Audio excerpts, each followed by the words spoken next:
એ આવો જય સ્વામિનારાયણ. તમે નવરા થઈ ગયા? ના ના, હું કાંઈ નવરી નથી. આ છે ને ગુલાબજાંબુ બનાવવા છે ને, તો બધી તૈયારી કરું છું. આ કાલમાં નણંદ આવશે ને, રક્ષાબંધન છે તો રાખડી બાંધવા, તો એને નો હરખ હોય. મા બાપના ઘરે જાય તો આમ બપોરે તૈયાર માટે જમવાનું મળે, તો બિચારી વરસમાં એકવાર તો આવે, રોજ રોજ ક્યાં આવે?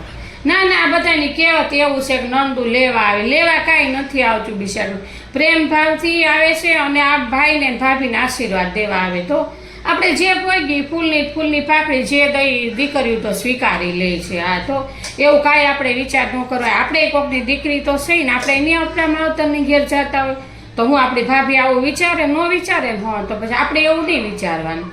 હા ઠીક, તમે ગીત લઈ આવ્યા? અરે વાહ, સારી વાત છે. સારું, કાંઈ વાંધો. હું જમવાનું બનાવવાના? ઠીક, કાંઈ વાંધો નહીં. સારું, બોલો બીજું? ઠીક. ના ના, મારા નણંદ હા આવીને ચા પીવા લઈને આવી. બપોર તમે તારી જમીન જવાના રોંઢે હું આવી ચા પીવા લઈ. હા તો તમે આવજો તમારા નણંદને ચા પીવા લઈ.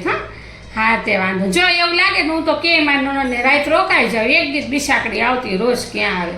આથી બધા આવશે તો રાત રોકી દઉં ને, એ આપણે સાંજે બેસું ગપ્પા મારશું ને, એ મજા આવશે. આ ના રે ના, મારે આ વખતે નથી જવાનું મારું પિયર. ના ના, મેં મારા ભાઈને રાખડી મોકલાવી દીધી છે. મેં કીધું આ વખતે બેન આવે ને તો હું આવી રહું. એને ક્યારેક એમ થાય ને કે હું મારા ભાઈને ઘેર જાઉં, તો આપણે હર વખતે આપણે પિયર જાય તો પછી એને હરખ તો હોય ને કે મારા ભાભીને ઘેર જઈને મને તૈયાર માથે જમવાનું મળે એમ.